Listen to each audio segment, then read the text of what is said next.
So today I'm going to be teaching you a simple card trick tutorial. Now if you haven't seen the performance, I'll leave the link down below and you can go check that out. It's a video I uploaded last week. But if you have seen it, let's get on to the tutorial. This is a simple, easy magic trick. You only need to learn one move, and that one move is a double lift. You also do need a deck of cards as a duplicate card.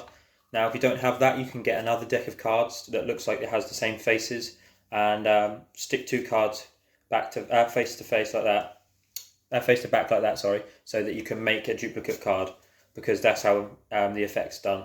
So in this case, I've got the first playing cards by Chris Ramsey, and these come with a duplicate 4 of spades, so that comes quite in handy. So the setup is you have a 4 of spades on the top, and then an indifferent card in the middle, and then another 4 of spades. So you look like this. This is how the setup is. 4 of spades, or your duplicate card, a random card, and another duplicate. Now you could do this and control the spectators, have the spectator pick a card and have their selection controlled to the second from top. It's very easy to do, but we won't get into that now. There's other tutorials for that. Maybe I'll do that next week. But this is the setup you want to have if you don't want to have them pick a card. So you want to have a duplicate, a random indifferent card, preferably contrasting, so that's why I chose red, and then a duplicate. And they go all on the top of the deck. You can take them out of the box, set the box down in view, and then what you want to do is you can give it a shuffle, but obviously retain the top stock, so move that out of the way.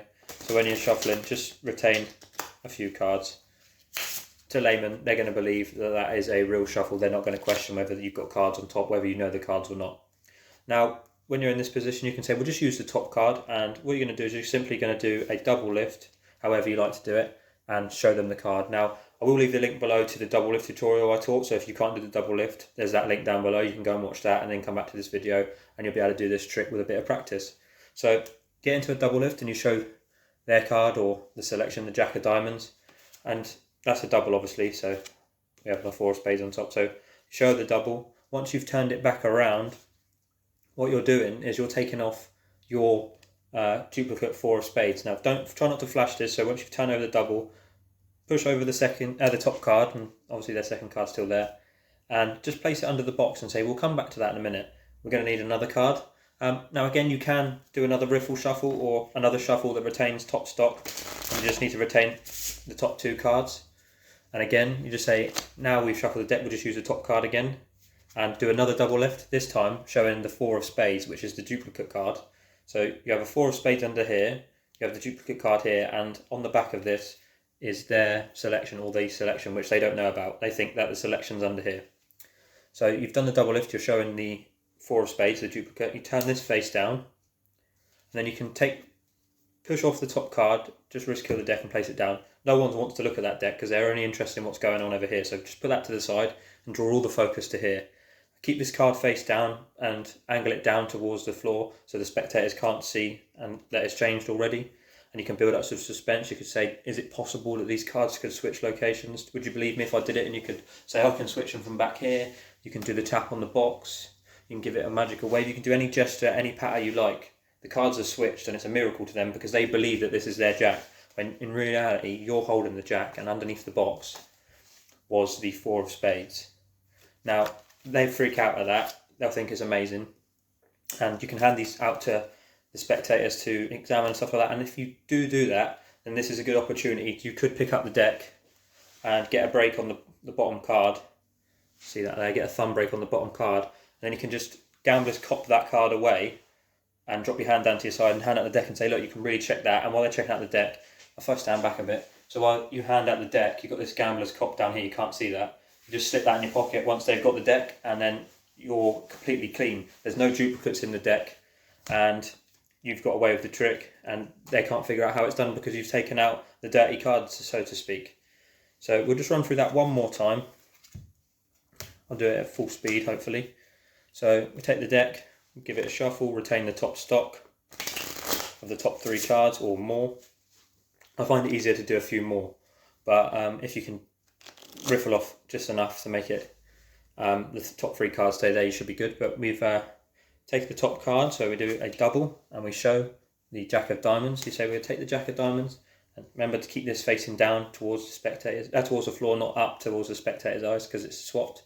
I place it under the box. Now again, you can do the shuffle, or you can just take the next card. So entirely up to you. I just took the next card, but I feel it's just easier to do that. But if you want to do another shuffle, you can. And then say we'll just use the top card again. Now the deck's been shuffled. And this is where you show your duplicate. We've got the 4 of spades. Rescue the deck, place it down. Say don't worry about that. Don't draw attention to that. Just draw the attention over to these cards and say, is it possible that these cards could switch places? Do you believe me? You could have them put their hand over the top or in between. Do a magical gesture, tap the deck, and the cards switched. You could even get them to move the box out of the way and pick up this card, and then show them that they've switched. Hand them out to be inspected. And then, I won't teach the Gambler's Cop now, I'll do another video on that, but in basic, like simple terms here, you want to get a pinky break or a thumb break on the bottom card, and you just want to pick up the deck, and with your finger that's hanging over, just slide that card back into your palm, and it sits between this chunky part of your thumb and just catches on your little finger like that. So from this angle, like that. But from straight on forward like this, that looks kind of natural. And then when you're doing the move, this deck comes forward and this hand just naturally drops to your side. Now if I stand right back here, you can't see that card. If I turn, you can see it, but at certain angles, and like this way, at certain angles, spectators won't see that card.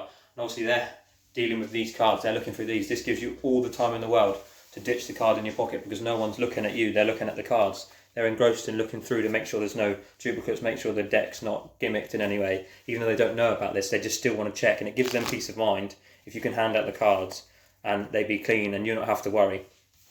So this is a great trick. It's very easy to do. You just need to make a duplicate or have a duplicate card and practice your double lift. And you can perform this for as many spectators as you like.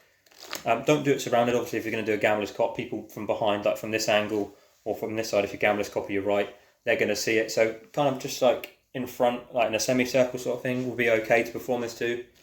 And if you are going to perform it, make sure you film it and upload it, because it's a great trick and it will get good reactions.